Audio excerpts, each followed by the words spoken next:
Netcasts you love. From people you trust. This is Twit. Bandwidth for the new screensavers is provided by CacheFly at CACHEFLY.com. Hi, this is Leo Laporte, and once again, time for Twit's audience survey. We'd really like to hear from you. It's only going to take a couple of minutes, really. That's all. Just go to twit.tv/survey and let us know what you think. Your anonymous feedback will help us make Twit even better. And thanks for your continued support. The new Screensavers is brought to you by 23andMe, a personalized genetic service based on your 23 pairs of chromosomes. It's found right in your DNA. For Valentine's Day this year, give that special person the gift of knowledge. Go to 23andMe.com and get $20 off when you buy before Valentine's Day. And by BarkBox. BarkBox paw picks the best all-natural treats and innovative toys for your dog and ships them right to your door. To receive a free month of BarkBox with your 6 or 12-month subscription and free shipping, visit getbarkbox.com/twit. An Oscar-nominated VR film, new smartwatches to go with the new OS, and should you have the right to repair? Live from the Twit Eastside Studios in beautiful Petaluma, it's the new Screensavers.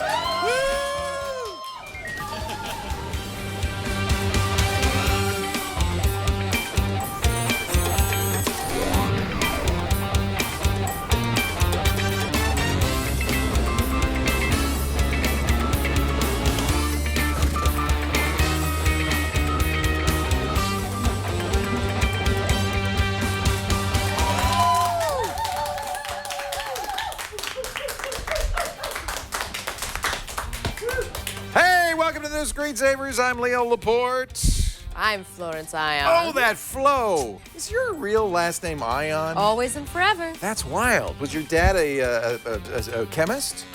No. But our license plate was the Ions for a long time. The Ions. It sounds like a Pixar family. The Ions. Anyway, welcome from All About Android, Florence Ion. This is episode 91 for Feb 11, 2017. Thanks to Travis, did a great job opening our show today. He's from Bend, Oregon. Bend, Oregon. We got a good show. We're going to hey, here's Travis and Lena. We're going to show you our new watches. Android Wear 2.0 is here, and we're going to try to figure out how to show you these watches. Yeah. Woo! Yeah. Let's not knock anything. So you got the style, and I got the sport. I'm styling, and you're sporty. I'm sporty. Sporty. It's good you didn't get mine because it's so big. But but you have. Well, I have more features. We'll talk. I have 3 buttons. We'll talk about that in just a second. And what's new in 2? What is new? More U.S. states are considering something they call the right to repair. Kyle Wiens from iFixit is here. He's been an advocate for this. That's really what iFixit is all about. It's the knowledge and the tools you need to repair everything. Megan and Jason, you were so mean, poor Jason. I was a little bit, tiny bit. Hashtag Twit switch. They switched. Megan used his Pixel, his Android phone, and Jason used her iPhone for a whole month. And both of them suffered mightily. I think. Yeah, they did. Mostly because of you. We'll show you their pros and the cons on both. The first film ever nominated for an Oscar with a VR version, and it's a really great film. It's called Pearl. We're going to talk to Academy Award winner Patrick Osborne in just a bit about how he made it, why he made it VR. We just watched it. It's really good. It's beautiful. Yeah, I liked it. It's beautiful. Also, of course, got questions all about Android in the help and the mailbag. But let's get started with hot topic. You probably talked about this Tuesday in All About Android. Vizio paid a $2.2 million fine to the Federal Trade Commission because, turns out, they'd been watching us with their TVs. Makes sense. Makes sense? Sure. So, I think that's one thing to point out. They've been doing it since 2014. Apparently, Vizio was monitoring what people were watching. They used a kind of a clever technique to do that because it was just a TV, right? They were pattern matching pixels. So they'd see the pixel pattern on your TV, take a little sample, and then see what TV shows it matched. And then they'd have data about what you were watching, right? Presumably they were selling that data. I'm not sure whether it's to advertisers or TV networks. But I would point out that while now they're going to be forced to tell you if they do this, and they have to turn that off Yes. on earlier TVs, that probably this has been going on in other devices Oh, forever. yeah. Oh, definitely. Don't you think? Oh, absolutely. My one data point is in 2000, 17 years ago, TiVo came to us at Tech TV, and they said, well, we took this whole Screensavers episode, and we've got a graph of how people watched it, how many people were watching at any given time, how we know what the most rewound, you know how TiVo lets you go back, what the most rewound. Lots of information. They'd anonymized it, but it was information they sold to TV programmers. This would be useful, wouldn't it, to know what people liked, didn't like, where they rewound. That means they wanted to see it again. We did not buy it, but that was 16, 17 years ago. So I figure Roku and Apple and probably all of these companies are doing something about the data. Well, Roku knows when I'm watching things on YouTube. How do it know? I'm still not actually sure about this, but what I watch on Roku will eventually, when I go to YouTube on the desktop, it'll see what I... because you're logged into your YouTube No, I'm sorry. account. What I've watched on Google Play, for some reason... Shows up on your YouTube. Like similar... I may have the services wrong, but I did would notice. bet that Google's doing that, Yeah, right? Because Google knows, and they keep Precisely, track. Yeah, probably. yeah. But so anyway, I guess a couple of things. Certainly, it's good to know, and so Vizio will have to tell you, and everybody should have to tell you if they collect that kind of information. It should be anonymized, and if it's not, like if they say, "Well, this is what Florence was watching," Reality TV. I'd like to know. Really, which one? A lot of them. Oh, you've been watching the politics these days. Okay. Oh, jeez. And here's an article in Wired, How to Get Your Smart TV to Stop from Spying on You. This is, you know what, everything you do on the internet, they've been spying on us from day Yes. one. I figure TV, this is probably nothing new, but it's good to know in case you didn't, and there's something you can do about it. Thank you, it says. So select, reset, turn off. Oh, I love what they call it. Vizio calls it Smart interactivity. Like, no, instead of like, we're spying on you, smart interactivity. Okay, LG does not, according to LG, because WebOS does not, but older sets will. Samsung, Theirs is at least called Sync Plus in marketing. well, yeah. It always bothered me that Samsung in its smart TV interface would show ads. It always bugged me. Panasonic did that too. That's interesting. Yeah, it's like, I See, don't I've want... just been using Roku, I so bought I a haven't... TV. Why should I have ads, right? Yeah. Well, Roku kind of has ads now. But they're- In the guide on the right, Yeah. right? It shows you, hey, the screensaver? have you watched Frankenstein, the new monster? No, I haven't. Like, no, I'm Well, not interested. yeah. Sorry. Anyway, other stories. Good Yes. news. The purple Prince, his purpleness is back on the streams. So you remember 2 years ago, Prince pulled all of his music from everything but Tidal.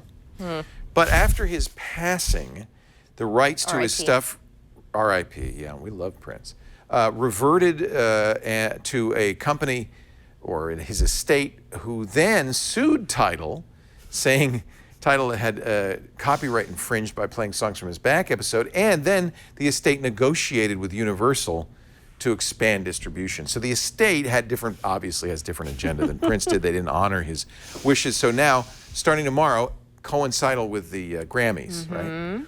You'll be able to listen to Purple Rain. Purple Rain. You and I were singing that together. It was a beautiful thing. I'm sorry you missed it. Not. Watch the pre-show. Yeah. 1999 and Sign of the Times. So it's not, I guess it's not the whole catalog. The thing I find interesting is, as you know, in his mansion in Minneapolis, what do they call that? The Purple Palace? It did have a name. Huh? Hey, Paisley Park. Paisley. Paisley Park. He would record all the time in there, and there's tons of studio recordings of unreleased material. And I think the plan is for the estate to also release that over time, and that would be great. And I would buy that. Boy, Right? we're gonna have a Wouldn't you? Michael Jackson situation happening after Prince's passing. What happened with Michael Jackson? They released songs that he had recorded after the fact, and never it was, I mean, he had a whole album a couple years ago. Slightly creepy. know that. Yeah, but Prince, went to his studio almost every day and recorded stuff. So there is a lot of stuff. We have now, for the first time, according to Business Insider, a peek at the Magic Leap. You know about Magic Leap, right? How would you describe Magic Leap? It's augmented Vapor? reality, vaporware, right? That's about... Vaporware with a lot of money, $4.5 billion in investment. They're building a visor, we're not sure, something like the HoloLens. but it's been very tightly guarded. Some people, myself included, have been somewhat skeptical that they'll be able to deliver. I talked with Scoble on Twit on Sunday, and he said, well, it's true that the ray tracing technique that they had hoped to use has been harder to implement than they said, so they've reduced the number of rays from, I think it was from 5 to 2. I don't even know what this all means. I'm saying words. But so they had to step back a little bit on that. Focal points, I don't know, they were doing something weird. But this is unconfirmed. The folks at Magic Leap have nothing to say about this. This is a backpack. Next week, there's a big board meeting, and Magic Leap is supposed to demonstrate a prototype of their technology. The future. There it is, the future right there. I hope I don't have to have a yellow backpack. It looks like a floaty from the plane. It does. It It does. And it's a circuit board, obviously. You can see that protected by plexiglass, but not fully, I guess. So it's an engineering prototype. I don't think the camcorder in his left hand is a big part of that, but maybe, who knows? And then, Is that aluminum foil? yeah, no, I believe that's chewing gum wrapper. It's very effective for holding. Anyway, there you go. That's the Magic Leap. I hope this is real. And Robert was and this is his beat. He's adamant that Magic Leap is going to happen. It's going to be a big deal. I see that you have, one more story, and then I want to ask you about your computer. I love this story. Now, I'm a Yale alum. And there was a college at Yale. Yale is a college system like Cambridge, so there's, I think, 12 or 13 residential colleges. I was in Trumbull. But there was one named Calhoun, named after former U.S. Senator and Vice President, who was a notorious proponent of slavery. He even said slavery was good for African Americans. And so it was very controversial on the Yale campus. A lot of students didn't want to live in Calhoun College, especially African American students.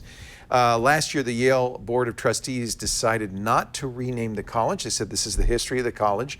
We'll talk about it. We'll, of course, repudiate it, but it is the history of the college. The Yale Corporation overruled the trustees in their renaming it, and this is why we're mentioning it today, because I love it. Admiral Grace Murray Hopper College. I love it. It's going to be Hopper College. Adorable. I love it. Of course, Grace Murray Hopper passed away not so long ago. She was the creator of COBOL, early programmer, and a woman, needless to say. And so I think that's actually a really good choice. Agreed. Unless we find out she was into slavery, and then we'll Yeah, that would choice. I said that. That was not true, obviously.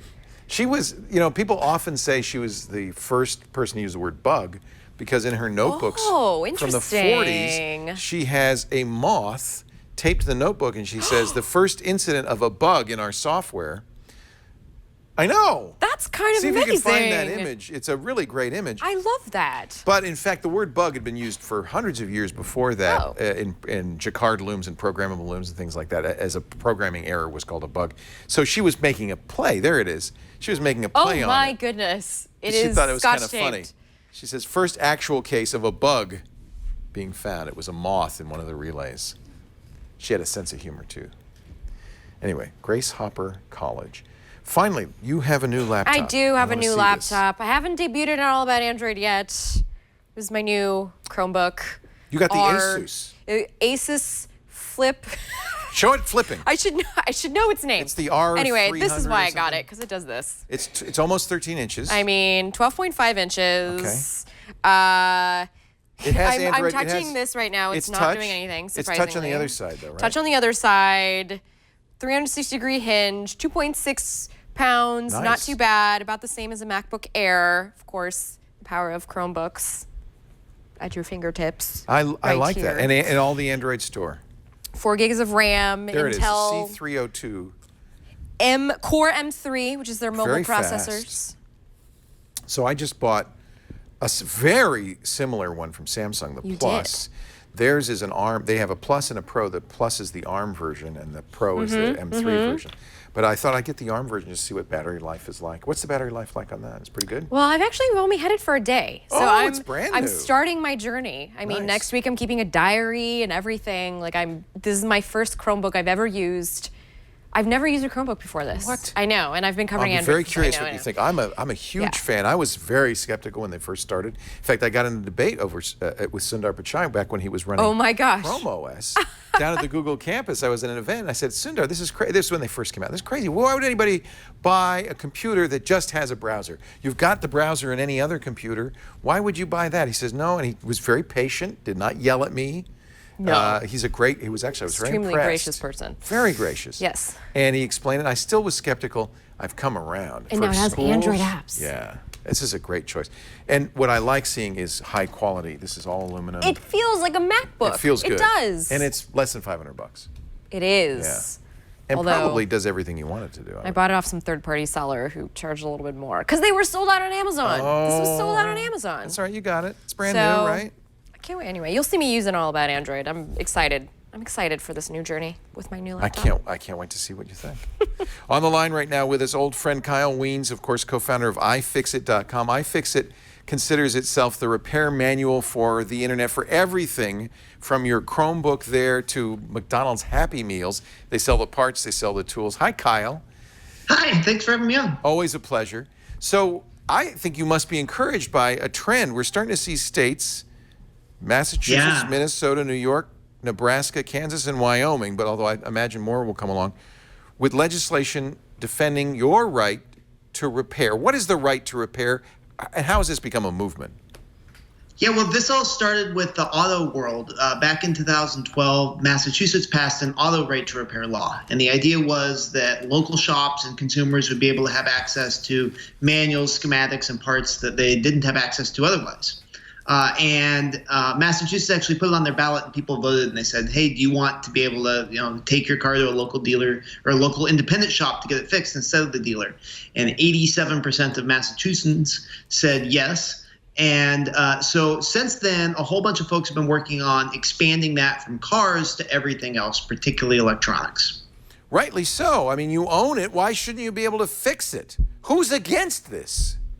Of Apple and several others, but primarily Apple. Well, and John Deere, right? And John Deere. They're the big Tractors. Yeah, and they have proprietary software in their tractor. They say if we let people into it, they'll steal it. Right. Or what they actually said that if farmers could repair their own tractors, then they'd use the touchscreens on the tractors to pirate Taylor Swift. Whoa, really? This is that was in a letter they sent to the Copyright Office. John Deere doesn't like me very much. Of all the artists, though, Taylor Swift, that's a story for another day. Well, for years, if somebody didn't like a technology, they would say, think of the children. Think of the women. Now it's think of Tay-Tay. I like that. Think of Tay-Tay. All the farmers victimizing. She's doing fine. How are these bills doing? So. Are they going to pass?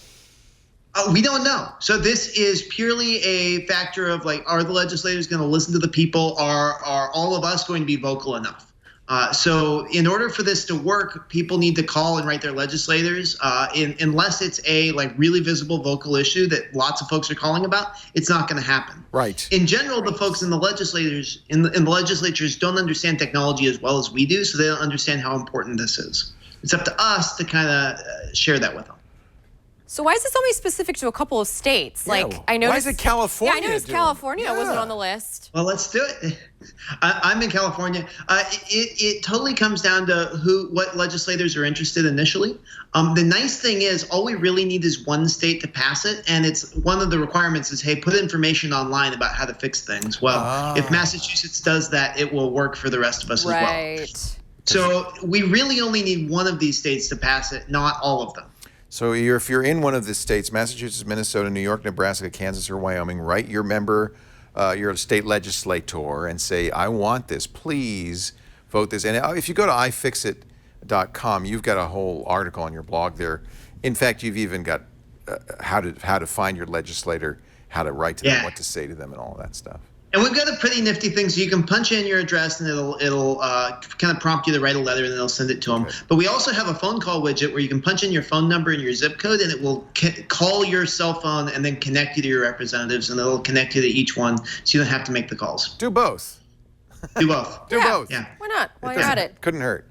Well, Kyle, and particularly in New York and Massachusetts, that's where I think we've got the best odds right now. So if you have any friends there, if you know anybody at all, get them to call their legislators. We really need help. In Massachusetts, we have co-sponsors of the bill. 25% of the House of Representatives has co-sponsored the bill. That's nice. So that's great. It's really looking promising this year, but it's not going to happen without everybody's help. Kyle Wiens, iFixit.com. You can read more there. And I should mention iFix is a sponsor of our shows, but that's not why we have you on. We have you on because we love you. iFixit's the free repair guide for everything. And this is an important cause that we can get behind. I think we can all get behind this one. Thank you, Kyle. Thank you, Kyle. Thank you. The Twit switch is over. Megan and Jason breathing a big sigh of relief. Megan using a Pixel, and she tried to use an Android Wear watch, and she said, I feel bad. I gave her the She likes yours, the Asus. Yeah, but I gave it to her so late in the Twit switch. She had a first generation Moto 360. It's it was terrible. Yeah. She called it a crap watch. She said, "Do you have anything better than this crap watch?" I said, "Well, I've got the second generation Moto 360, which is even bigger." But I think she liked yours, so that was good. And then, of course, Jason. He used an iPhone 7 and an Apple Watch. I think he got the better of the deal, frankly. The Apple Watch actually looked very good on him. Yeah, it was very fetching. We will check in and find out who won, the pros and the cons. But first, I want to talk to you about my jeans. What's in your jeans? I don't know yet. Who's in your jeans? Your husband's in. Wait a minute. Your husband has done 23andMe. Yes, he has. And you're going to do 23andMe. Yes. You know what? This is a great Valentine's gift for your honey. Would it be kind of romantic? Here's 12 I roses. agree. And spit into this vial. I'm kind of hoping. Anyway, hint, hint. Saliva, they say, it's not just for kissing anymore. It's very easy. There's no blood or anything. They just literally, did you see him do it? I did it too. I've done it. I did it years ago. You just spit into a vial, and then you send it in, and they're going to analyze your chromosomes. They're going to tell you how your DNA breaks out across. Well, I love this one. 31 populations worldwide. Let me show you. This is my 23andMe, and I did this a long time ago. My back is hair free because a gift from my Neanderthal ancestors, it says. Did you know that the Neanderthals did not have hair back? What? I thought they were.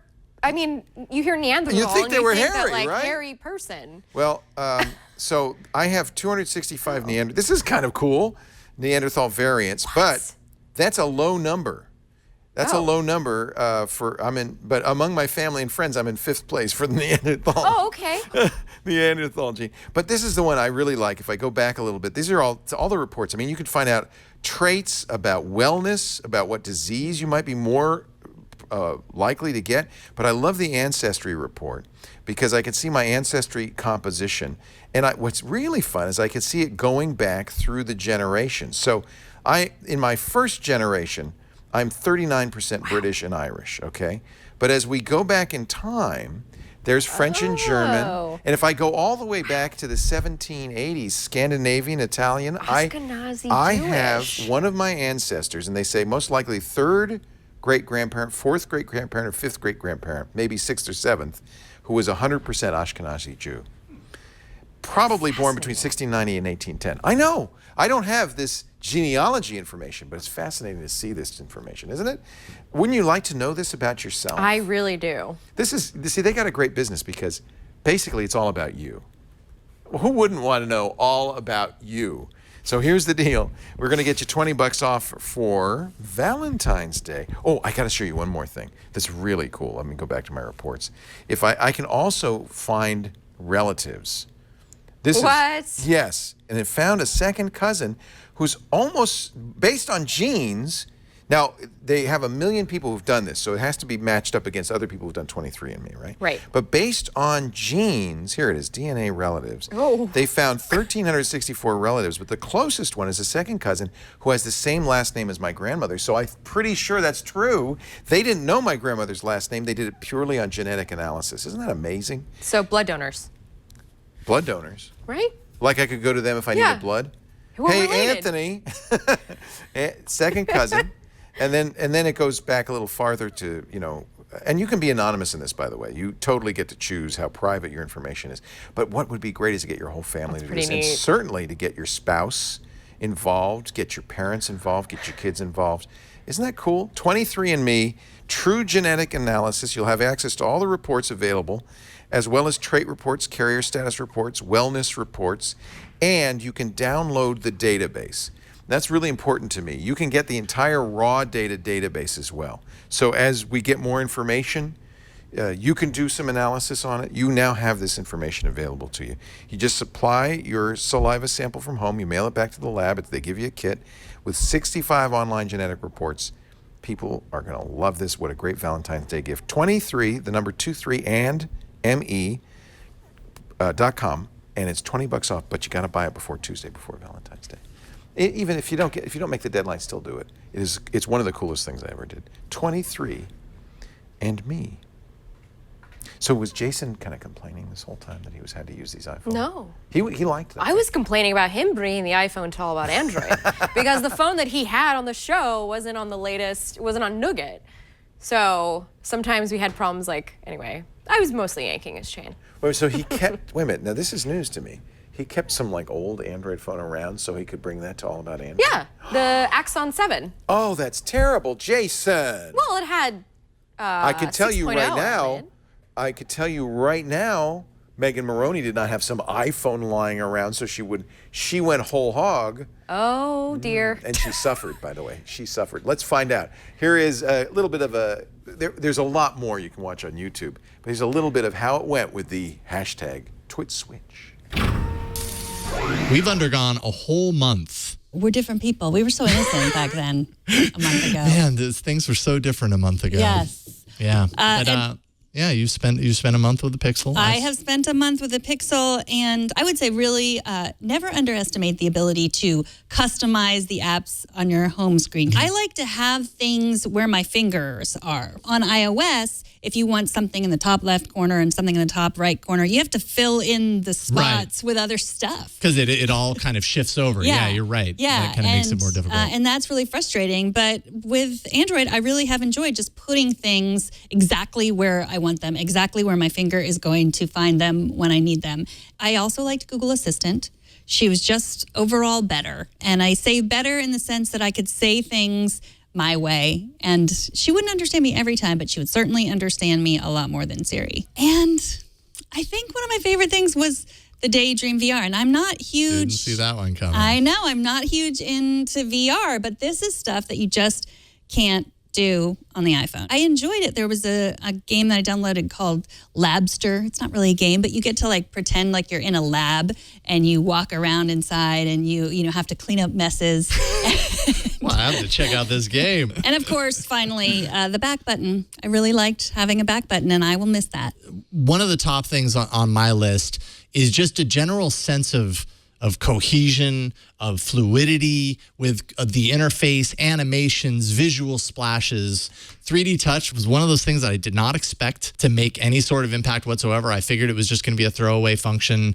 But anytime I went to use 3D Touch, most of the time it showed me what I was hopefully going to find. Ecosystem interplay is another thing. Apple has really designed all their hardware to be aware of all the other hardware that they create, right? So the iPhone and the watch, communicate and interoperate really well.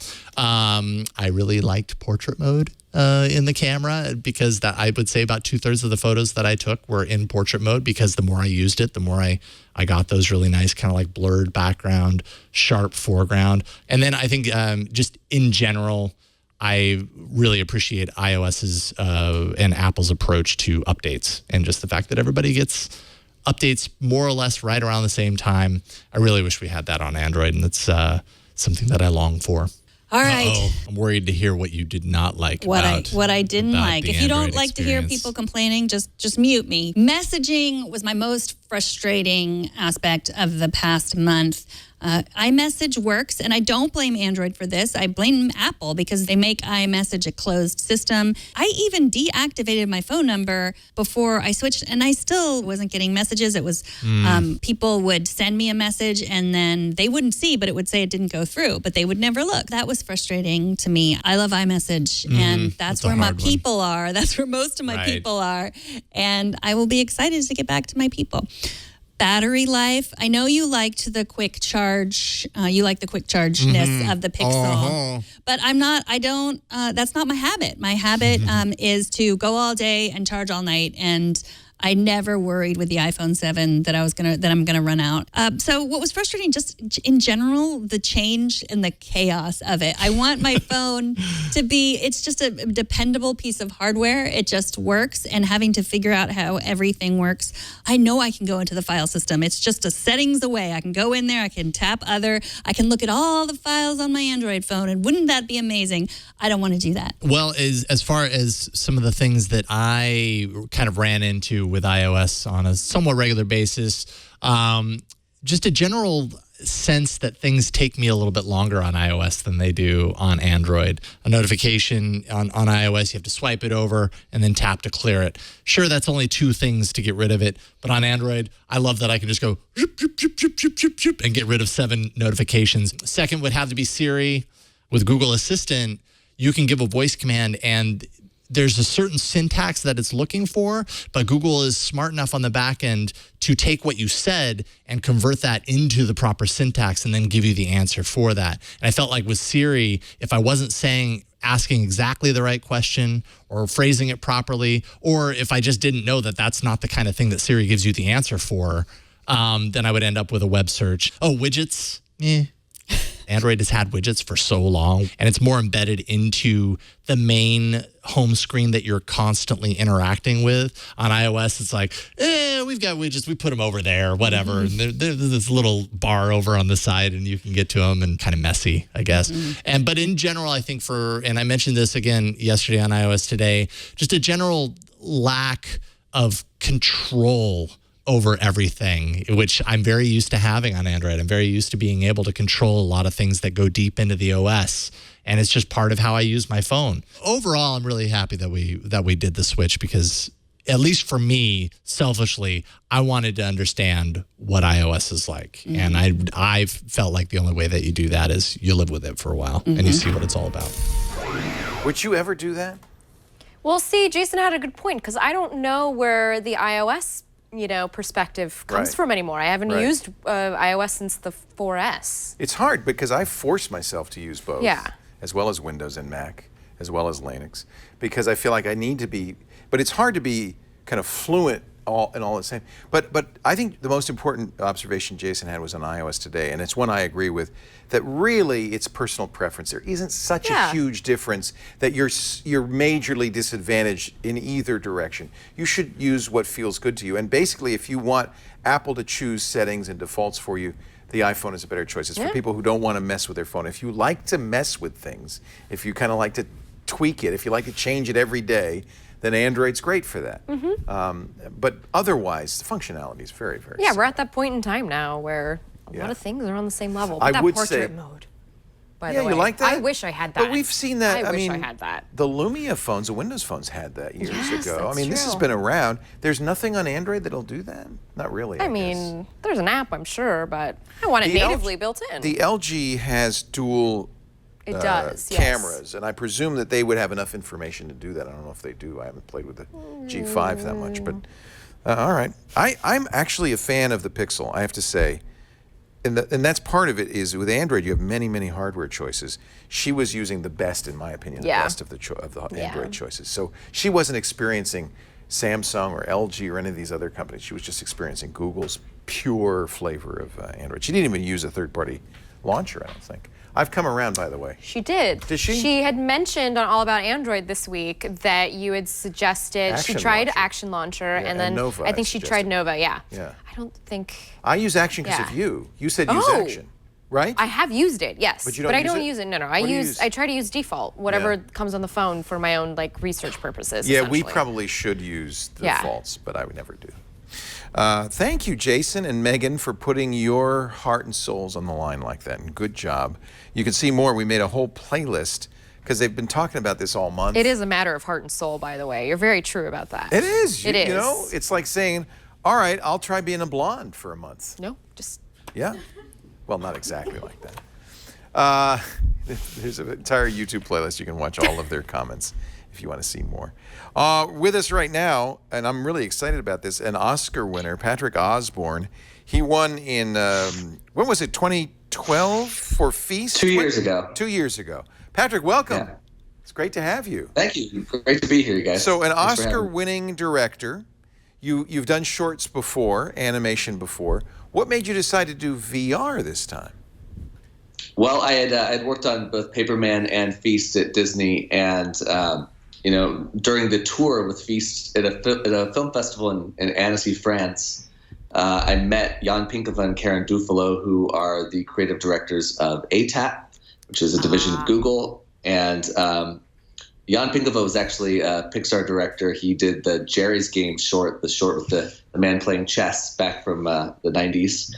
And they just asked if I would be interested in playing around in 360 video with spotlight stories, and VR was kind of just on the horizon there, so it was probably going to be involving VR as well.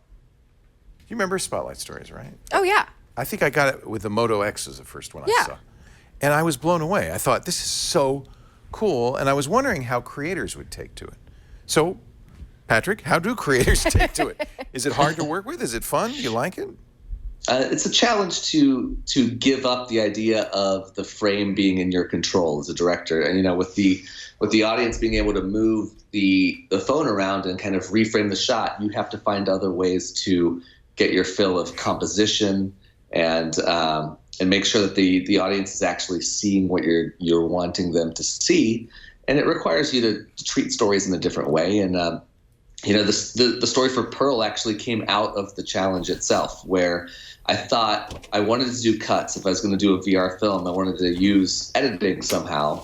But if you keep cutting and putting the audience in a new location, they're going to lose where they are. But if you set them in an environment that's consistent, like a car, you can get away with moving the environment and still being able to orient the audience and not make them kind of have to look around at each cut. So that was a good compromise. You did create a frame. It's just a broader frame than traditionally you'd get. That is fascinating. It's like a stage, and then you also have compositional frames within the car. You have the windows, which you can make beautiful compositions within, which gets a little bit of my kind of control freak nature out of the way and satisfied. What tool do you use to make these? Did you make it 2D first and then make a 3D, or?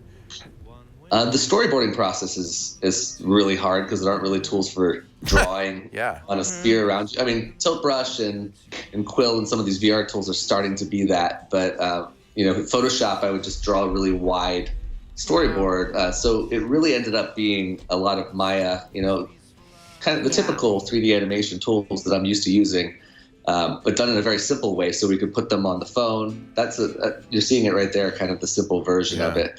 And that's just a way to be able to get some kind of idea of what the film is going to be like. The hard thing about this type of storytelling is that you really don't see the finished product until it's done.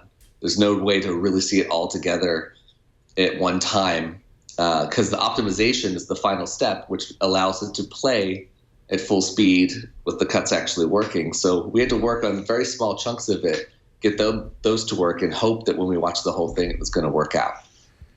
You saw a clip there of recording audio. You can't just do the visuals 360. The audio has to be 360 too. Yeah, I think it's they use Apollo Music in San Francisco used this tetrahedral microphone, I think they call it, which records the sphere of sound around a point. And the hardware of the phone isn't fast enough yet to actually calculate sound bounce, how it bounces off of glass and cloth.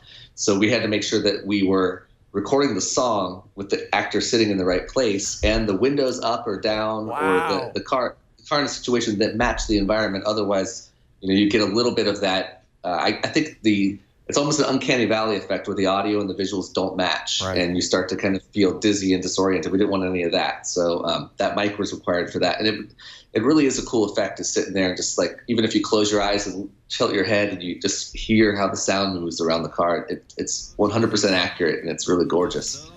Now, for Academy voters, what do? You send them a daydream? How do you get them to see this?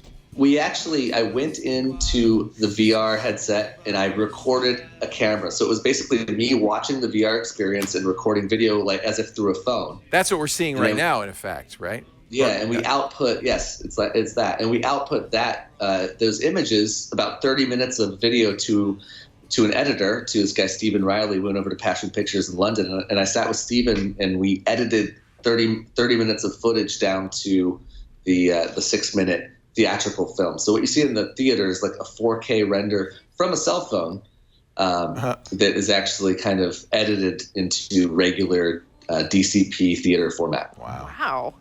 Were there any, I mean, this is all a lot of work. What were the advantages? Were there any advantages as a storyteller? I mean, I would love to be able to animate the whole world and then go shoot it after the fact in all animation. It's generally not an efficient way to work. You kind of want to not do what you're not seeing, off screen. But I loved it. Like as a director, it kind of spoils you to be able to sort of animate the world and then find your shots later. But sadly, that takes a long time. So the tricky thing about this is that the tools for reviewing and creating in VR are evolving, and they're finally getting to a spot where, they're comfortable or starting to be comfortable. But at this point, we were making this on screens for a 3D space, and that's a little bit of a detachment that's difficult. I have to say, though, kudos to you, because there is a storyline, there is an arc in this, and there's a great ending. And even though you as the viewer are getting to choose the angle and look around, you get it, and it happens, and you experience it. So it does really work. It does. Hopefully. I think it's like, I think you treat VR like theater, where you spotlight what you want people to see, and you add cues, sound and light and actual spotlights sometimes saying, look this direction. And you also kind of know which way they're going to look, which way they're going to be sitting. But you also have to make sure all the choices you make just support the story, that the color and the music also help you get there. And that way the story washes over someone. And even if they don't see everything, they still get it on a macro level. Well, it also works better as a short, because I was tempted to rewatch. Once you go through, you go, let's do that again. Let's watch it. And this time, so you're sitting shotgun. For the whole movie, you're in the front passenger seat of this. That's pretty much, yeah. That's pretty much your point of view. Interesting. And it depends on the Vive version. I guess not. We actually had to move some characters out of the way for the spot for the 360 video version. You're kind of in between the two seats. Yeah, you're in the console there. Yeah. But we discovered in the actual high-end headset, it felt weird to be sitting on someone's lap. Right. So we did move some characters around for the Vive version to make it work. It's cool that because it's done in real time, you can do that. Nothing's permanent about the render, so moving characters around isn't too big of a deal. How big is the final file that you're going to render that's about, from? I think the game, the quote unquote game, is about 300 megs. The engine that Spotlight Stories runs on is under a megabyte, because it actually runs in the YouTube app on an Android phone. If you open an Android YouTube app, you're running a game engine, and it's not even telling you. Wow, it's a pretty cool little thing. So you'll see it. It actually has parallax and stuff. If you open it on YouTube, you can actually see. It's not a video. It's not 360 video. It's interactive. And it also waits for you. If you're not looking in the right area at the right time, it'll give you a few minutes to kind of get yourself together, especially at the beginning. So it's between 6 and 7.5 minutes, depending on how you watch it. That's really interesting. The length changes to make sure that you get the key experiences that you need to have. Interesting. I see that little rendering happening as you're moving the phone. Hard.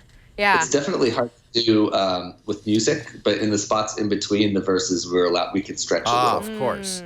Yeah, because you've got some of the other Spotlight Stories do a lot more stretching. The one in there, Rain or Shine, has like 100 different ways you could watch it. Right. Right. Mine's more linear than that. I'm so glad to hear that. And by the way, there's a new one, The Simpsons has Planet of the Couches just came out. I'm so glad to see that Spotlight is alive, that these stories are alive, because I kind of lost track after my Moto X. I moved on, and I didn't realize there are still people making these stories. In fact, now you're nominated for an Oscar, which is pretty darn awesome. I'm going to be rooting for you. It's cool. Are you going? You. Are you going? Of course, yeah. Tuxedo and all that. It's all dry cleaned and ready. Oh, yay. What will you be wearing on the red carpet? Have you said? Well, my Armani, but my wife. That's nice. My wife is going to be. We're having a kid in about 2 months, so she's going to be hopefully the most pregnant person on the red carpet. That is so awesome. And she's excited about finding that dress. Do you think you'll do this again, or was this just a fun one-off? Yeah. It's a great group up there.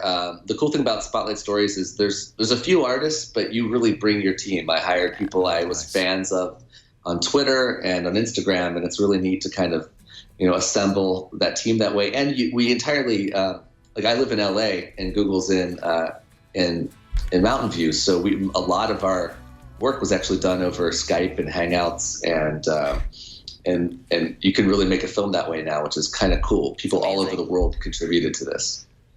And it's not as expensive either. You don't have to fly everybody out to a certain point to do everything. And that's great. No, you don't. Yeah, it's cool. So, how many people ended up working on this? Yeah. It's as you said, 6 to 8 minutes short. How many people end up working on it? Yeah, the first 2 months is like a trial and error period where you get the story working and do a test or two. And that part, I just had one production designer and a few artists, like 2 or 3. And then once we got the go ahead to make the whole thing, it's I think we had 12 animators. Wow. And 6 or 7 painters, artists in the kind of 2D painting design world, and then they have about, I'd say we had 5 or 6 lighting experts, and then about 10 software developers that end up touching it. So probably about 45, 50 people. For a 6 to 7 minute story. Yeah. That's amazing. Most of them being on for about 6 months or so. Yeah. And for Google to be making these art projects, which really to them are, I agree. Yeah. It's experiments. It's amazing that they're willing to fund. There's no revenue in it for art like this. Yeah. There's not. So it's really cool. Yeah. It's so nice to meet you. Yeah. And by the way, I loved it. I mean, I really loved it. It's a great story. You should all watch it. You feel good at the end of it. Patrick Osborne is the director of the first VR short nominated for an Oscar. It's called Pearl, and there are kind of lots of ways to watch it. You could search for it on YouTube. If you have a phone, iPhone or Android, you download the Google. If you have a phone. Yeah. Pretty much almost everybody can watch this on their phone, any smartphone. Yeah. Google Spotlight Stories. It's free, and there are lots of other stories on there. And it's cool because you don't have to have Daydream or Cardboard.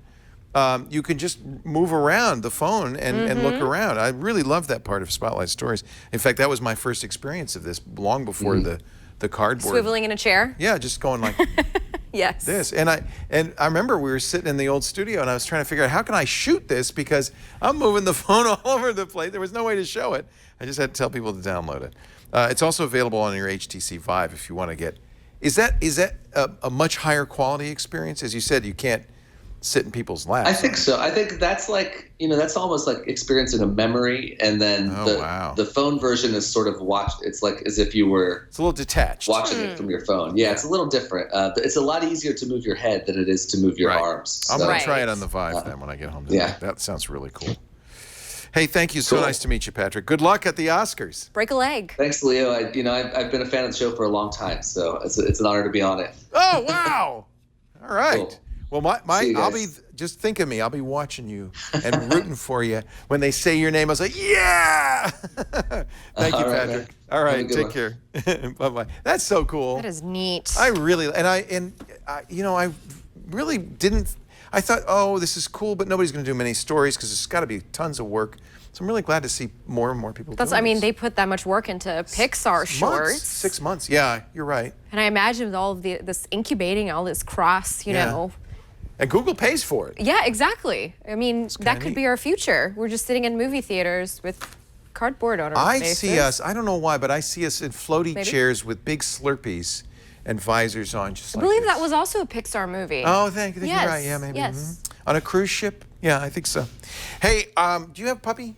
Do you have a dog? Unfortunately, no. Yeah, we had one, but he passed away. I'm sad to say Ozzy did. But when he was around, he loved every month. I'm going to cry. He loved it when the bark box would come. If you have a puppy, honor your puppy, love your puppy by getting the best all-natural treats and innovative toys just right for your dog, including if you've got a heavy chewer. They've got a heavy chewer bark box, allergies. All the edibles are made in the U.S. or Canada. 100% of their products are animal tested on their own dogs. In this case, that's a good thing. BarkBox is a great way to find a variety of treats and toys from local and small businesses you may not see otherwise. They make their own products through their Bark & Company brand. So far, this is a huge success. We've had them on the show for years. 16 million toys and treats so far. And Ozzy loved his BarkBox. He just loved getting that. And actually, in a way, it makes me happy because I feel like he got something pretty special every month. Choose your dog size, Ozzy size, which is small and cute up to 20 pounds, just right, 20 to 50 pounds, or big and bold, 50 plus pounds. Choose a plan. You can get 1, 6, or 12 months plans. They're shipped on the 15th of every month. BarkBox will keep your dog engaged, interested, and happy. You know, Ozzy had a lot of toys, but every time he got a new toy or a new treat, that was a big deal. That was kind of fun. And of course, if your dog says, I don't like that octopus is scary, they will ship you something else for free. Scout's honor. When your dog falls in love with something from the box, you can easily find it again on barkshop.com, their website, or the BarkBox app. And of course, you can cancel anytime. Shipping free in the continental United States. Give your dog the joy of 1 million belly scratches. Get 1 month free and free shipping with your 6 to 12 month subscription by going to getbarkbox.com/twit. BARKBOX. Getbarkbox.com/twit. And we thank BarkBox for giving Ozzy a lot of smiles and for their support of the new Screensavers show. You ready to do you like call for help? Yes. Do you like helping people? Of course. You don't get to do that on All About Android or when you write it. This is nice to have people call and ask questions. It's my Use your job, expertise. is to help everybody. Yeah, I think so. So let's do it. It's time for a call for help. And Greg is on the line from Auburn. He was in studio not so long ago. Hi, Greg. How you doing? Hello. Thank you for having me on. You knew Steve Gibson in high school? College? No. We worked back in the late 70s. It was a little startup in the Bay Area. Wow. And he was employee number 1. I was employee number 2. Neat. He moved on before I did. But, we went our separate ways and ended up, I became a fan of security now. So I thought, I just retired recently and thought I'd come into studio and see you guys tape it and hopefully get a chance to say hi to Steve. And you graciously let me do that. So judging from the background, it looks like you stayed in tech, maybe even a little ham radio stuff there. Ham radio there. Yeah. That's the station. Nice. What's your call sign? KO6TH. KO6TH, W6TWT. Good to see you. Very good. What's your question? So help, please. This is a tale of one phone, 2 cars, and a very frustrated user. That'd be me. When I get into the usual car I drive, everything's fine. The phone pairs with the car. If I'm playing a podcast at the time, it transfers to the car. I hear the podcast. Everything's cool. I can hit stop, rewind from the car. Phone responds. Everything's wonderful. I get into our other car, and if the phone is, say it's in my pocket, so it's all locked, everything's fine. I'm starting to drive down the street. It finally connects.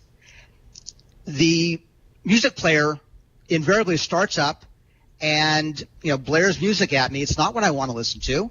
I can't unlock the phone when I'm driving, so I got to stop. And, it's a safety problem.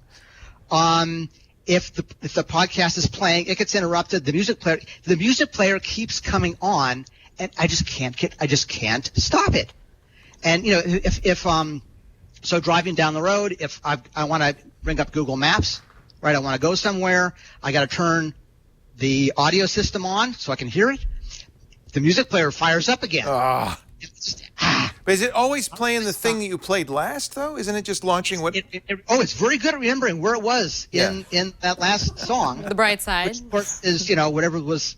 And I usually listen to podcasts. I'm not really, I've got things on there. So I know that, like, when I was listening to my audiobooks and I get in my car, it picks up the audiobook. Yeah. And if I was listening to music and get in the car, it picks up the music. Yeah. So it's at least smart enough to. So it's car number 2. It's a Honda CR-V. Whatever it just interrupts whatever I'm doing and brings up the music player. Oh. So it doesn't always bring up the last thing you were listening to. it brings up the last thing I was listening on the music player. On that device, I mean on that app, but it doesn't bring up the same app.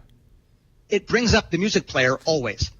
Do you want the music player on in that second car? Generally, I'm listening to podcasts. How does Android work? Does it say this is a default and whatever I get in the car and just start playing music? So what I was reading up on your question this morning, and from what I've found in many forums, it appears there's two different things going on. First of all, you said you had an LG Optimus.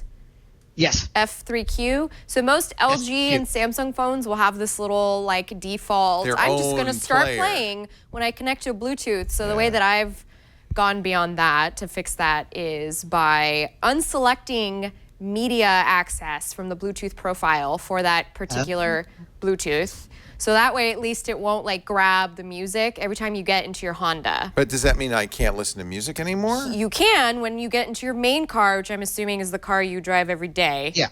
Yeah, and you want that to be fine. I see. So you're just turning it off for the CRV. Yeah. So you can just turn off that, and that way you still have phone and like contact sharing if you need to make a phone call while you're driving. Of course, you won't have media, so you won't have maps. But I need that too.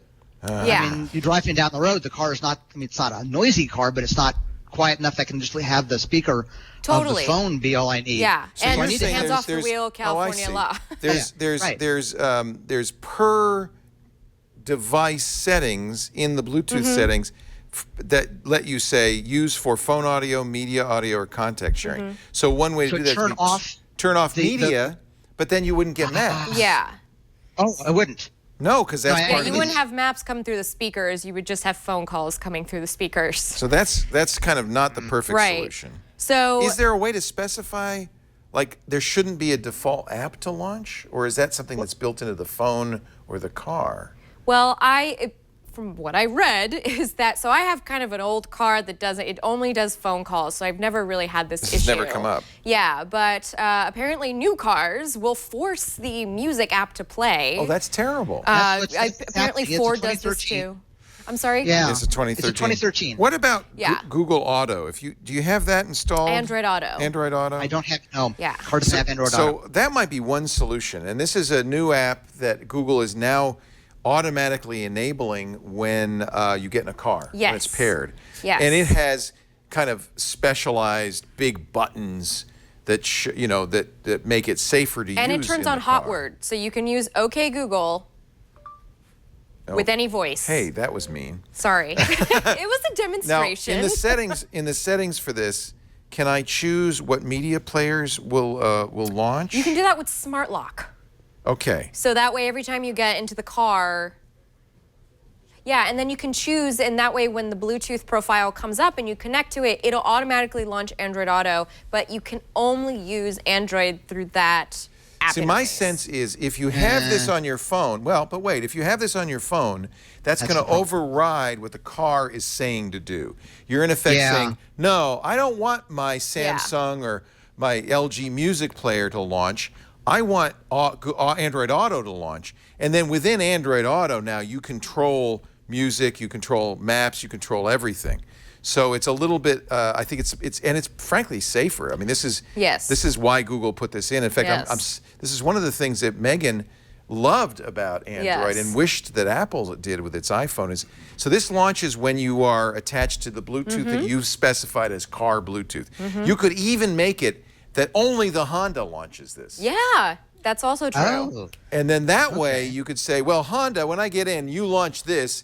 The other car, you can do, because you do the right thing, you can do what you want. Do the right thing. Is there a way of, so if I can't get Android, I think the phone is too old for Android Auto. Google, it's Android 4.1.2. Ooh, that might just be. I didn't look it up before the show. It is limited, but 4 might be. I'm looking it up right now. I'm trying to go as fast as I can. Yeah. So this is a nice feature. There isn't. I looked. There isn't like a way. It does require 5.0 now. Oh. So I have one more suggestion that may work. Okay. And it's going to cost you $3. But it's the app Tasker in the Google Play I love Store. Tasker. That's and worth Tasker's buying. great, yeah, because you can control the individual Bluetooth profiles. You can tell apps what the heck to do when you're going to locations. Like, you'll get more use out of this than just forcing your Android phone to do something that it's not doing. For instance, I have it turn off Wi-Fi when I leave the house and turn it back on when I get home. I have it turn off audio when I get to the studio so it doesn't ring. So if it can recognize the Honda, it can have special tasks. Yeah. It can have special tasks. And, if all else fails, try a new music app and maybe disable the... Just uninstall the it. LG one, right? Or disable the LG one, I'm using the default one. So maybe if I get rid of the LG music app, put a different one on there. Right. Yeah. You can't uninstall it, but as you can disable it in the app panel in the settings. And then have maybe Spotify as the default or whatever. And this is really nice question because it illustrates the difference between iOS and Android. iOS, we would say, well, sorry, that's Apple. It's there's nothing you can do. But on Android, there's usually like 5 different. An infinite number of ways to try it. You would think that they would do as Windows does. They would have default apps associated with different situations, so that those apps you could change what the default is. Hopefully. But that's what Tasker kind of does for you. So that's I think Tasker's a great choice. I love Tasker. Yeah. And it's just good for other stuff. Yeah. So afternoon project. Sorry, but. And then get a new phone for crying out loud. Well, the thing is, this has got a keyboard on it. Oh God. Oh, that don't have any more of these anymore. Yeah, so, that is. That's. I understand where you're coming from. Yeah. Doesn't the BlackBerry Priv? I was just not just the Priv, has a keyboard. But does the new BlackBerry have a keyboard? Yes. It does, a physical keyboard. And Android, the latest version of Android. And it's 7.0. Yeah, so you could go. It's actually a very good Android phone. It's not like that though. It's a thinner, narrow. It's the BlackBerry style. Nobody does that anymore. This is the last one. Cold dead hands, guys. I understand completely. But the other reason why you may want to upgrade at some point is because Android 4 is not safe. Yeah, security updates. Yeah, I've been worried. I'm listening to Steve and everybody else. And it's not that. I'll be honest. I don't think it's like. I've never known anybody who's had malware in their Android phone. Never knew anybody. And I know a lot of Android phone users. Yeah. If you go to weird stores and you download, don't download the Russian Steppes wallpaper app, right? Vladimir Putin's favorite bears. Don't download that. That actually sounds like a great app idea. Actually, I love that. I love the Russian Putin rides, they call it. So I'd be careful. But I don't think that you have to worry that much. No. There's for instance, I could send a carefully crafted MMS app to your phone and crash it right now because there's no fix for that stage fright bug. Unless he's using text. There is a workaround that you don't download messages. Yeah, you have to turn off receive MMS messages. Yeah, most apps will do that now. Yep. Did that already. But that's just one example of probably a lot of other things that could be done to you. But nobody's going to do that to you because you're a nice guy, Greg. Oh, thank you. Yes. Appreciate the help. This gives me fun stuff. Some hope at least. You know what? Once you start playing with Tasker, the fun never ends. Yeah. Then you're going to. That's why I said take an afternoon because you may find. There's lots of other things. Yeah. Things you want to program. Yeah. Tasker's awesome. Yeah. Hey, it's good to talk to you, Greg. Yeah. Okay. Thank you very much. Appreciate it. All the best. Thanks for calling us. Next week we're going to have another fine show with Alex Wilhelm will be joining us, Mr. Carbs. If you'd like to ask Alex a question. Here's how. Need tech help? The new screensavers are here with answers. Email your tech questions to newscreensavers@twit.tv. So how long have you had the style? So I've had this for about 2 weeks. So you got it ahead of time because it just came out yesterday. Yes. Yes. I was writing about it a lot. Yeah. Quite a bit. You will give us a more formed thought review of your LG watch style. Android Wear 2.0 came out yesterday. I was able to rush to the store and buy the only one of these in all of Petaluma. The AT&T guy said, "That's it. There's no more." This is the LG Sport, the big brother to your LG style. We'll have a review of both watches. I would say the main event though, because this is the watch with all the bells and whistles. I mean, this is the watch with GPS, a barometer. I don't need a phone with this watch. NFC, LTE. I can make a phone call. A big battery. Yeah. What else do you have in there? And 3 buttons. I don't even have. If you're on work furlough, your parole officer can use this to keep track of you. Also very true. Yeah. It kind of does look like one of those bracelets that they wear on work furlough. Anyway, our reviews of these coming up in just a second. But first, you've got to play this with us sometime. Keep talking and no one explodes. Have you ever played this game? I have heard of this. It's so much fun. Becky Worley, Mike Elgin, and Greg Farrow joined me.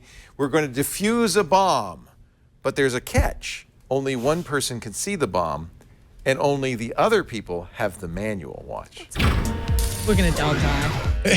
It's time once again for We're Gonna All Die, a.k.a. Keep Talking and Nobody Explodes, the virtual reality game that is so much fun. We've got a great panel to play with us. We're playing on PlayStation VR, but it's available on every platform. We've played it before on I think a Gear VR. Becky Worley is here from ABC's Good Morning America. You're going to be the bomb defusal expert. I should be the talker, not the listener. You're the listener. Bad news. And apparently Becky's never played a video game before, so she has no idea how they PlayStation. The controller escapes me. So this is going to be idiot savant controller. We're all going to die, but let's have a good time doing it. She's going to wear the VR helmet, and so she'll be seeing the bomb. Greg Farrow is here from the Packet Pushers Network. He's an IT professional. He should be great at this. I don't know about that. Mike Elgin I'm is... just happy I'm not near the bomb. Well, Mike Elgin's got the best position. He's farthest away from the explosive Becky Worley. Yeah, of course, Mike Elgin from Being Nomadic, or BecomingNomadic.com. BecomingNomad.com. BecomingNomad.com. I got it. Yes. And one of the great tech writers of all time. We see you in computer. We see you everywhere now. I'm everywhere. I just saw Fast Company. I saw you in Fast Company. That's I'm great. loving that. Yeah, working with Harry McCracken. Oh, it's fantastic. Isn't that fun? Yeah. All right, so we have the bomb defusal manual. Becky's the only one who can see the bomb, and you at home. She's going to describe it. You can play along in the home version of our game. Just yell at the TV. And if all goes well, we'll have roughly 5 minutes to defuse the modules. Becky, are you ready? Now, not at all. You're in, and you see a list of bombs? It's a good look for you, that worked. Yeah. Okay. This is exciting. Oh, pick up the pace, one step up. Something old, something new. All right, something old, something new, ladies and gentlemen. Seasoned bomb tech, Becky Worley. Wow. Okay, here we go. We got this. Okay. The bomb is opening up. How many minutes are we going to have? What are we doing? Wires, what's buttons? 5 minutes. It's black. I'm in a room. 5 minutes. Yeah, you'll see the bomb soon. Press start. Okay. All right. I I hear it ticking. Okay, I've got a menu. That's a bad sign. Back. Can you order some appetizers? Can I call tech support? Press the back button. Okay, I've got some buttony things. Okay, like buttony upside things. down question mark. Upside down question. Is it four E. buttons? Upside down question mark. Sounds like the backwards E. Okay. As curly Q thing that looks like an @ sign that got drunk. So I've got my order. I've got backwards E, upside down question mark, drunk curly Q, and KY. KY. I mean, it's like HY. Wow, this is going wrong. Yeah, it's a funny H. It's like a scripty H with a little thing. It's the second one. So start with the upside down E, the backwards E. Yep. Okay. And then the drunken @ sign. Okay. And then the curly QH. Yep. Okay. And the upside down. Whoops. Whoa, ho. Okay. Yeah. And then the upside down. Okay. Santa Claus. Yep. Yeah. Green. Yeah. Everything's green. Do I move on? Yep. Yeah. Next. Okay. All right. Okay, There's a thing that looks like an old TV screen that says 4, and it says 1, 2, 3, 4. Yeah. No idea what Subject that to is. memory. Subject to memory. Okay. All right. Stage 1 what does the display say? 4. How do I select it again? Okay. I think I'm in it. Move it around and press the X till it's yellow highlighted. Okay. Okay. And the number says 4, right? Yeah. Press the button in the 4th position. Okay. Did it go green? 4. So press the number 4. It's 1, 2, 3, 4. No, press the button in the 4th position. Wait a minute. What's the big number? 4 is in the screen, and then the numbers below are buttons that say 1, 2, 3, 4. Press 4. The little 4. No, press the button in the 4th. The button in the 4th position, not the number. Yeah, it's just the one on the right. They're synonymous. The The one button on the right. Yeah. 4th button on the But right. it's Whatever number it 1, is. 2, 3, 4, she said. Oh. Okay. Okay, stage 2. Green. Yep. And what does the display say now? 3 in the screen, 2, 3, 1, 4. Press the button in the 1st position. Okay, good. What is this display? Number in the screen is 2, 4, 3, 1, 2. Press the button with the same label you pressed in stage So 1, which was 4. That's why you have to remember that. Oh, that's hard. Green. Good job. Okay, what's the next? 2. Press the button in the 1st position. Okay, good. Green. And, oh, God. 4. Press the button with the same label you pressed in stage 3. Oh, no. We didn't keep track of that. No! Chat room, what number was in stage 3? 2. Press 2. Phone a friend. No! You only get 3 strikes. 4. 4's in the monitor. Press the button with the same label you pressed in stage 3. 2. Press 2. Press the 2. No. We got one more strike. 4. Press the 4. Doesn't now it says number 3 in the screen. Oh, crap. Press the button with the same label you pressed in stage 4. Oh, can we start over?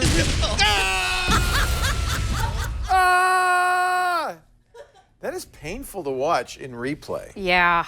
Because I knew that wasn't going well. Oh, boy.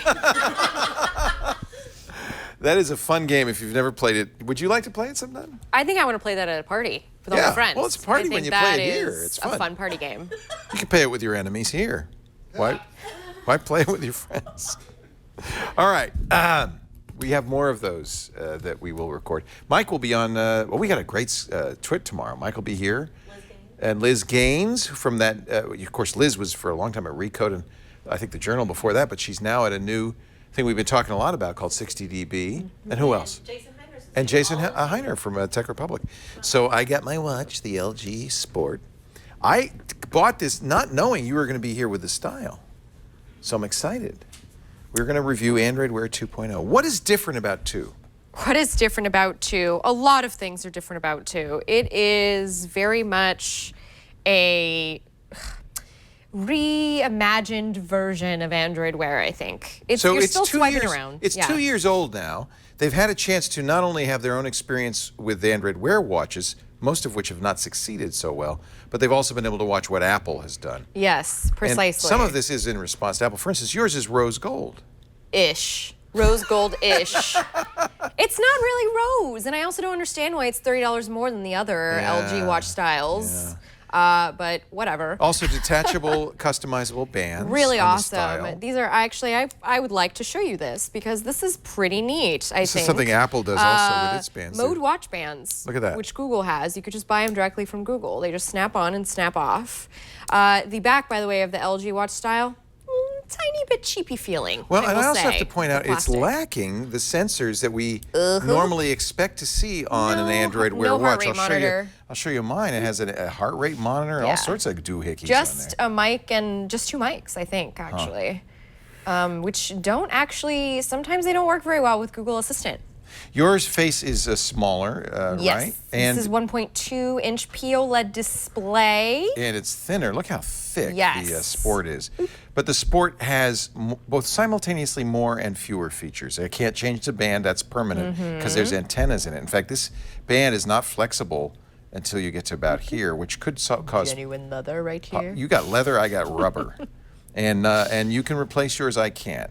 Yes. You've got many colors. I have this slate gray. 3 colors. So I believe a blackish kind of one, a silverish kind of one, and then this $30 more gold one that you see right here. Yeah. The other ones are $250. This is $280. This is $350. You don't get any choices. Yes. So I guess what's in common in Android 2? We both have scrolly wheels that scroll through our notifications. Oh, I have to unlock mine. Let me my friend sent me a picture of a Barbie. Mine is locked, and I'll tell you why, because I have Android Pay on this one. It has NFC built in, which yours does not. Yes, which I'm very jealous about, by the way. Very jealous. I can tap to pay on this one. Yes, you can. Okay. It also has 2 extra buttons. Yes. The top button, and maybe this is programmable. Like I said, I just got this yesterday. The top button goes to Google Fit. And that makes sense since these watches are mostly used for fitness. It lets me choose a workout. The bottom button, I'll go back to the watch face. The bottom button launches that thing you don't have, which is Android Pay. Yeah. Well, the thing I use every day, and it doesn't come on the watch that I want to wear. The other thing this does that yours does not do is it's standalone phone. It has an LTE radio in it and a SIM card. If you buy it from a carrier, you can have it tied to your phone number on your phone. So if you walk away from your phone, you could still take calls on this. But I did not do that. I bought it from AT&T, but I just said, no, I want it unlocked, and I didn't pair it to my phone. I have a dedicated number for this. So if you call my dedicated number, my watch will ring and I can have a full conversation, much like the Apple Watch. I can have a full conversation. But unlike the Apple Watch, it doesn't have to be anywhere near a phone. This is a phone. It's also got standalone GPS. So this is kind of more like the Samsung Gear S3, right? Where it does everything without help of a phone. This one just looks nice. It does look a lot better. It does look In fact, lot nicer. put that on your wrist. I think you couldn't wear this. I don't think a woman of diminutive wrists could wear it. This is not even happening. What is this? I know. It's This ugly. is not. Yours looks good on me, but mine. Actually, I really like that color on you, Leo. Yeah. Well, I have, rose gold skin, so it kind of matches. What are you laughing at? I do. It's rose gold. Yeah, that does look good in me. And what other colors are available? Isn't it? It's heavy. Yes. It's thick. It's big. This is heavy. Even and I'm not a small boy. Oh, I love your Barbie picture. Why is Matt sending you more Barbie pictures? All right, give me my watch back. So tell me more about yours. I think that was computer science Barbie, but anyway. So both watches have... Well, there's Flo right there wearing her watch. So you did a review. I did, and actually, by the way, this is my first time doing my own B-roll. So, I like it. This is interesting. Nice. It was an interesting experiment. So the two watches have same processor inside, Snapdragon Wear 2100, which was Qualcomm's wearable processor that they introduced. They feel snappy, right? Yeah. It doesn't feel sluggish I actually have to say, I think they feel more snappy than the Snapdragon 400 that used to be used in the Android Wear smartwatches. Right. So I do feel both it's more have snappy. OLED screens, and they both POLED, yes. POLED, at least mine. I can't speak for yours, but looks great, and even in bright sunlight, I can read it. But you will notice, though, perhaps, maybe over time, that the reds on the POLED can be a little orangey. It's a very minor little thing, but I'm not expecting this to be color accurate, particularly. But it looks good in the sun. I mean, you can. It even looks good when you drink from the fountain. Yeah, you can. $250 for this again. It's IP67 for the LG style, so you can go near water. How about again, mine? my first time doing B-roll. Can I go swimming? I love the glasses. Those are great. This has got a 240 milliamp battery pack in it. Yeah, that's one thing we should talk about. Yes. So your battery does not last all day, or does it? It does. It goes a day and a half. Okay. So every other day you got to charge it. This one goes a little longer. I'm at 71%. I got up at 8 a.m. Yes. So we're about, 8 hours into You have a 400-something milliamp battery pack bigger battery, in there. but you're going to need it because if you make phone calls or you use the standalone GPS, it's going to drain the battery pretty quickly. And I would bet that you can't get through a full day if you, say, made a few phone calls and an hour worth of working out. And I'll let you know as I get more experience with this. I was able to drain the watch yesterday I took a 2-hour walk, and it wasn't hard to get it drained. Charges up pretty fast, as all Android Wear watches do. With inductance charging, in fact, it's a very similar charger to the Moto 360. I put the Moto 360 and it worked. It's just an inductance charger. Oh, it worked. It worked. Because from what I understand, neither of these have Qi charging, which is kind of bummed me out because, imagine you're traveling and you forgot your watch. Oh, you can put it on a pad. Yeah, like a wireless pad. I mean, assuming you have one. Minor little thing, but. It's better than the pogo pins where you have to get that just right and attach it. I absolutely. I like a little. It's wireless. It's just not officially Qi.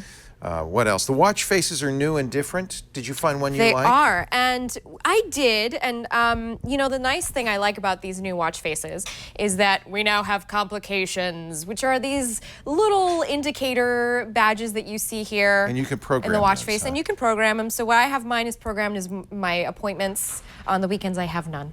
Right. I have Google Laundry right here. It's not in my calendar. It's in my paper calendar. Yeah. The date, the battery life's here on the bottom, and then I have my step counter here to the side. Don't laugh at me.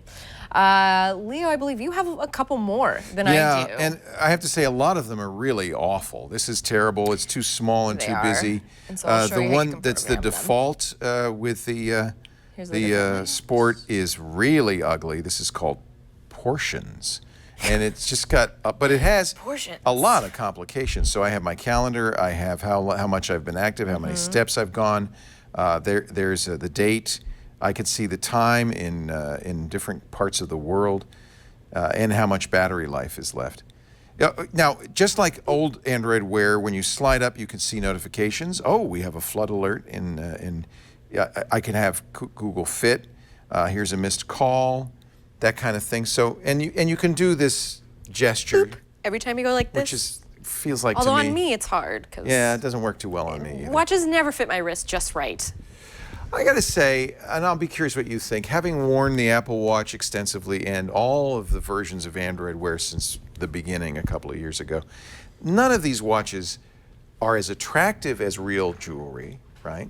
Yes. They're not going to be hand-me-downs in the way that a nice watch is. Yes. You don't want to give your kid this. He'll say, what's that antique? My God, is that how you guys, how did you they have live, a new one Dad? already. And they're really ugly and big. Now, is it any worse than a standard runner's watch? Runner's watches tend to be ugly and big too. Oh, it does yeah. many of the things that the runner's watch does. Garmin ones, yeah. The heart rate monitor, as far as I could tell, is pretty accurate. I'll be doing some more testing to make sure, but a good accurate heart rate monitor, GPS, that's what a runner wants from a runner's watch. I feel like neither the Apple Watch nor Android Wear watch is a must-have for anybody. If you're an athlete, maybe. Although again, you might want one that's specifically for athletes. What do you think? Would you wear this day in, day out?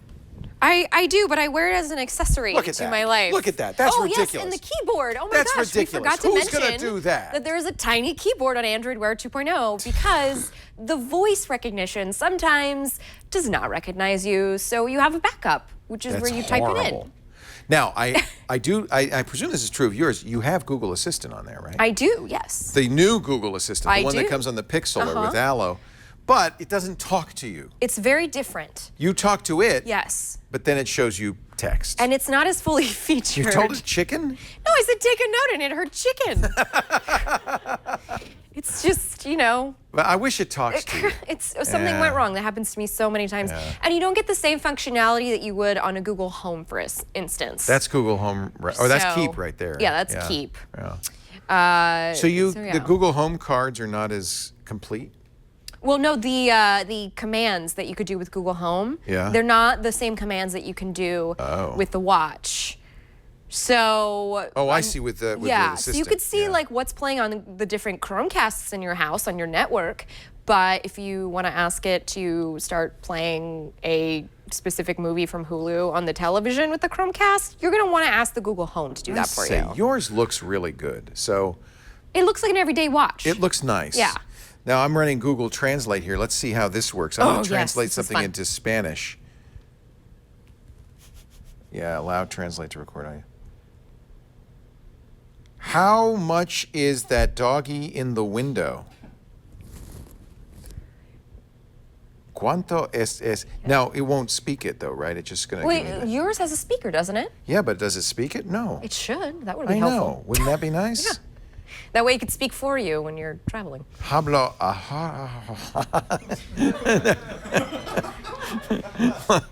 Anyway, yeah, so there you go. Oh, tech. But at least you can show somebody, it's not going to be easy. Like you go, look at that. Would you like to see the time?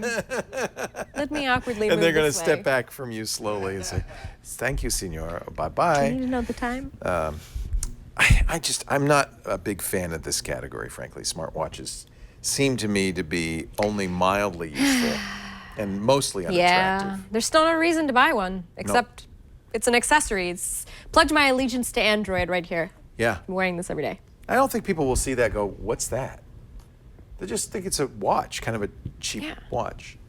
Actually, whenever I would wear an Android Wear watch, I would get asked, is that an Apple Watch? Yeah, right, exactly. I, by the way, don't think the Apple Watch is much more attractive. It looks like a little pillow sitting on your wrist. I feel like this category has yet to find its sweet spot. The killer app or something that you really got to get for. Here's a question for you. Maybe you know the answer. Somebody wrote this. What is Google's vision for Android Wear? Where do they want to go with this? That's a difficult question that I have not been able to answer. And in my whole review on AndroidCentral.com, I sort of started out like, nobody has given me any reason to buy this. That's exactly it. Whatsoever. I would not, quite honestly, I would not spend $250 of my own money on this watch. This, this was a review unit, so. This one I spent $350 of my own money on. I guess the one thing you could say for Apple is it's a status symbol. And the one thing you can never say for Android Wear is that it is in any way a status symbol. There is nothing to be gained by wearing an Apple. It kind of was in the Android community, just in the sort of way of like, wow, you have I'm with you, Google. I got a watch. That's kind of how I wore a watch, but I just don't see it going anywhere. Anyway, there you go, Android Wear 2.0. It's not really much better than Android Wear 1.0. That's our review, but yours looks nice. Well, do you think you'd buy one if you said you wouldn't? Not. The only way I would buy one is if it came with built-in NFC. I really want to be able to just go like this when I go to CVS. Why is that so much to ask? It's overrated. Just pull your credit card out and swipe it. Come on. Oh no, the chip. You have to put it in and you have to wait, and it's. That's true.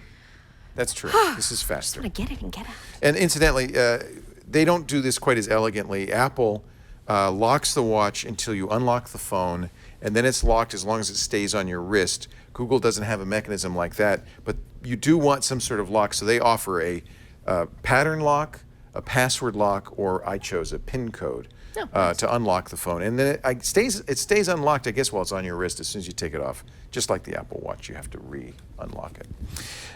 There you go. There's our reviews. Flo's review, and you can watch it all. Where is AndroidCentral.com. AndroidCentral.com. You can see that video of the LG Watch Style. I'll be doing a more complete review of the Wear 2.0 probably in a week or two. I want to give it as much time as you give your Style watch. So Brian Burnett's at it again. He is our resident maker, one of the hosts of Know How. And he did this once before. He turned a Raspberry Pi into an Amazon Echo. But now you have voice activation. So he's going to revisit that project. Brian?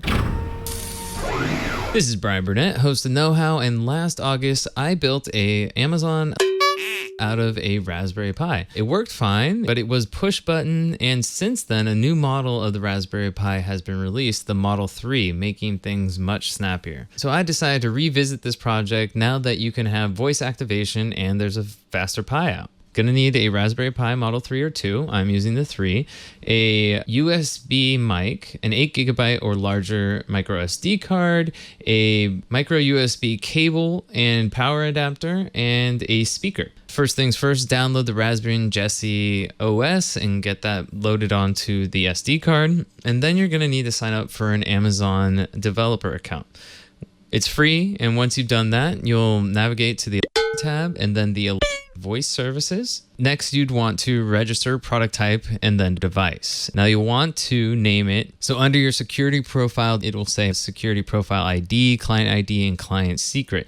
Those you're going to want to keep track of. Next, go over to the web settings tab and type in https://localhost:3000 and then allowed return URLs https://localhost:3000 auth response. Now this is the port that the Pi will be looking for to authenticate with the software on Amazon side. And now that you have your device set up on the Amazon developer side, plug in your SD card into your Pi and boot up into Raspbian for the first time. You're going to want to open up a terminal, and in that terminal, you'll type cd desktop. Next, you'll type in git clone https://github.com/avs-sample-app.get. And if you're having trouble remembering that, just check our show notes and there'll be a link there with instructions. You can right click on the new folder on your desktop, avs-sample.app, and open it in a new terminal. And in the terminal, type nano automated_install.sh. And this opens up the file where you will be plugging in the information that you got from your Amazon developer page. And then open the desktop avs-sample-app in terminal and type .automated_install.sh and hit enter. This will have you go through a quick questionnaire. Once completed, open up the avs-sample-app/samples folder in terminal and type in cd companionService &&npm start. Next, open a new terminal window from avs-sample-app/samples and type in cd javaclient ampersand mvm exec:exec. And what this does is launches a pop-up that will direct you to the Amazon developer account. So here's the pop-up. Click yes. It'll open up a web page in your browser. If you want to click advanced and proceed to localhost, even though it says it's unsafe, it's fine. It'll direct you to your Amazon account. And this is basically asking your permission to assign your device, and click continue. And you should see device tokens are ready. Then if you flip back to the pop-up and click OK, now your Raspberry Pi is connected to your Amazon services. Open up the AVS-sample-app/samples folder in terminal. And in this terminal, we will be setting up our wake word by typing cd wakeWordAgent /src ampersand /wakeWordAgent -e kit KITT_AI. And this will activate the wake word setting for our Raspberry. Play me my flash briefing. Here's your flash briefing from This Week in Tech. I'm Jason Howell. And I'm Megan Maroney from Tech News Today. I know some of you out there might be thinking it's easier just to buy a dot, and that would be the same. But if you have a Raspberry Pi laying around and a speaker, this is a fun project to do, just to be able to play around with some of the background services that the is capable of. And as always, now that you know how, go build it. Very nice. Now you can have a $35 Amazon Echo. Of course, you could just buy a dot for $50, so you save $15. But you got some fun out of it, too. Brian Burnett and Know How, twice a week now on twit.tv/KH. All right, you ready for the mailbag? Always. Oh, that flow. Florence my favorite Ion, part you of the see show. her every Tuesday, 5 p.m. Pacific, 8 p.m. Eastern, 1 in the morning UTC. Oh. Will you be my Valentine? Don't tell your husband. And then I like this one. What does yours say? Well, mine just says Happy Valentine's Day. Mine says, I like yours. Keep calm and take a selfie. Bring a smile to somebody's face. Do they still do those hearts, the little candy hearts? They do. With the sayings on them? They do. Be mine. And actually, Kim Kardashian has her own line of them. What do hers say? Bad words. Keep calm and take a selfie. Damn bad words. All right. Bad words. They have for a words. while. They added some digital. Remember they added some digital stuff like Yes. email me. Yes. Or chat me on AOL. IRC me. ASL. That kind of thing. Yeah. Pick LOL. Pick an email there. Oh boy. Okay. I know this is I'm pressure. trying to see if I can cheat. Which one do you want? Do you want the one that starts with hello, or do you want the one that starts with hi, Leo? Hello. There you go. That one sounds like it's for you, especially. This is question 1. I'll start. Hi, Leo. I've been on the wait list. I've been on the wait list for a 128 gigabyte Pixel XL. That's the one you want, right? The big size one. Yeah. The Don't get the size. small one. I did, and I regret it. Yeah, the 32 gig? Yeah. No, get the 128. Yeah, I got the, not the XL, but the regular Pixel, and I love it. But it's 128 gigs. He says he's been waiting for 12 months today. Is he even that old? Google has no info when it'll be available. My question is, should I even bother? Do you know if Google will be updating the Pixel in the near future? Well, one thing I'd say, and this may be, by the way, this is Clayton, the After Effects guy. Clayton, the After Effects. So one thing I would say, if you go right now to the Google store, there's only a 4 to 5 week wait for the 128 gig Pixel XL. That's it. That just changed, because it has been, you couldn't even order it. Yeah. Right? So if you're on the wait list, just ignore that and go right to the store.google.com, and you can buy one. You'll have to wait a month. But his larger question, which I think is reasonable, when will there be a new Pixel? You should know this. Probably in October, I would assume, Is that if we're when they going to stick announced to it? the schedule. I think the idea is to compete with That's the right. Apples. They announced it right before Apple announced their new iPhone 7. I think was it a day before or a week before? Yeah, it was I couldn't real remember. close. It was very close. So, okay. So Yeah. I would get it now. I'm very happy with it. Do you like your Pixel? Yes, but I was looking for it in stock, which it is not, Right. except on eBay, Right. which some of Well, them you are can't a get the little blue inflated. one. Jason was smart to get the blue Yeah. one when he could. I jumped on that immediately. But I yeah. would get a 128. I could live with 32, but you just You have could, to. but it's a lot of maintenance. Exactly. Yeah. Exactly. So much maintenance. Yeah. Very Because you have to annoying. delete things when Always. Like I like to keep like 5 or 6 audiobooks on mine. I wouldn't be able to do that. I like to keep a large classical music playlist for when I fly. I wouldn't be able to do that. But you could get by with 32. It's just you have to be careful. Yeah. So, but I would say order a Pixel if you can get it. Go look right now at store.google.com and see if they have them, because it is in my opinion, the best Android phone made. It's not an inspiring design. It isn't. It's boring looking, but functionally it is fantastic. Great camera, the Google Assistant, decent battery life. I think it's a great choice. Camera's great. That's Isn't all I it? use in New Zealand, and it was Fantastic camera. perfect. Yeah. I don't have portrait mode, but the camera on that thing is great. Portrait mode is a mixed bag because it doesn't always work. Even on the portrait modes that Jason showed, there are some errors where it's because it's Blurred not out the wrong spot, it's not doing it perfectly. So it's fine for kind of quick. Get a good camera if you want portrait mode. All right, your question. I think it has to do with this thing. Yes. Hello. Last night I fell asleep listening to the Tech Guy show with my iPad on the nightstand next to my Amazon Dot. When I woke up this morning, I saw an email confirming my purchase of an Amazon Echo at 10:57 p.m. While he was asleep? While he was asleep. I think Leo was talking about the wake words different devices use and how he could wake up Echoes all over the world. It isn't a big deal. I will just return it to Amazon, but Leo's correct. He might not just wake them up. He might order a few thousand. I'm so sorry. I would be interested if there were any similar reports from other listeners. Thanks, Robert.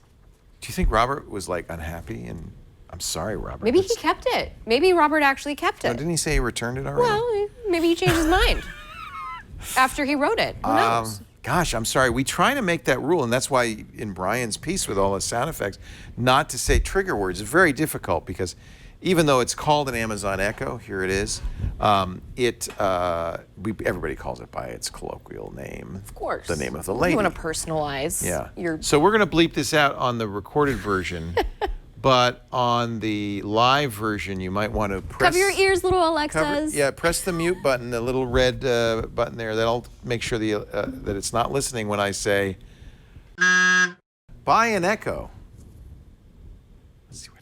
Amazon's choice for Echo is Amazon Echo in black. It's temporarily out of stock and will be delivered by Wednesday, March 1st. It's $194.39 total, including tax. Would you like to buy it? Yes. Now, that would have to happen on the radio show. I think that's unlikely. Now, Jerry, this is Jerry's. Unlikely, so I've added it to your shopping list. Jerry did the right thing, which is and you can turn this on in the Echo app. It needs a 4-digit code to approve, and you want to do that, right, Jerry? Because you have a small child. Remember the story about the doll houses and the sugar cookies that arrived at one person's house because their child started talking to the Echo and saying, wouldn't it be great if we had a doll? Somehow, but you see, I find this difficult to believe that I said in exactly the right order, a word, buy an Echo, and then 10 seconds later, yes. So I mean, really? I think it's just as likely that you woke up, bought it, and forgot about it. But anyway, my strong suggestion for anybody who has an Amazon Echo is go into the settings and turn on the PIN number because you don't want accidental orders. And I apologize. And if you did get stuck with that Echo, send me another note, Robert, and I'll be glad to buy it off you because I feel terrible if that's what happened. It seems like that's unlikely. We make Google Homes go off all the time and All About Android. So we had to make a mandate to stop saying, okay, so-and-so. Yeah. Well, on MacBreak Weekly, we call Siri Shlomo. Oh, so that way there's never, we say, hey, Shlomo, there's no problem. And it's hilarious every time. And it's hilarious. Yes. Here we just make sure we call it the Echo. And at work, I've set mine not to answer the A word, but to answer a different word. I was going to say, why not change now that you can change the way you... Yeah. You have Echo, A word, Amazon, and computer. Do not choose computer because I say that word a lot. And mine is always waking up. Especially here, yeah. But I just find it, even with the dollhouse story, I find it difficult that somebody could accidentally order something. Yeah. It has to be done in just the right order and everything. Maybe with a dash button. Oh, now don't mess with the dash button, okay? Because that just orders it. Yeah, that just orders it. Hey, Flo, always a pleasure. Thank you so much for joining us. You'll be back Tuesday, 5 p.m. Pacific. I will. All About Android. And we expect to hear more about your style. Yeah. I'm going to wear it for a while and see. Maybe I will decide it's worth the money after all. Maybe I we need could more do time with it. a twit switch, and you could wear my sport for a while. You wouldn't want to, trust me. That? You got carpal tunnel if you wore this. I think it's. I'd probably cheat and just not wear it while working. That's probably what would happen. Yeah.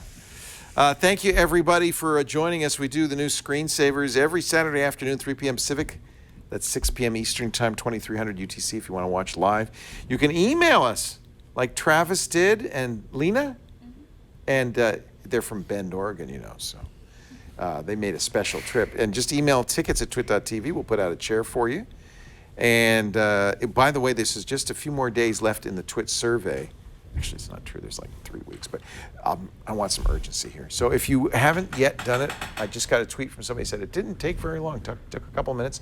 If there's questions you don't feel like answering, you don't have to. If there, some people said, you only give me a few choices for, what shows I listen to. I listen to more. Just do the best you can. It doesn't have to be perfect, okay? I give you permission to skip if you want. twit.tv/survey. But it does help us, not only in planning our programming, but helping us sell advertising. Because advertisers, we don't collect information on our audience. And advertisers are curious. Well, who's watching? Is it children? Is it adults? Is it old people? Is it men? Is it women? Ooh. So this helps us a lot. We can say, well, according to our survey, it's a lot of people just like flow. True. Thanks for being here. We'll see you next time on the new Screensavers. Bye-bye.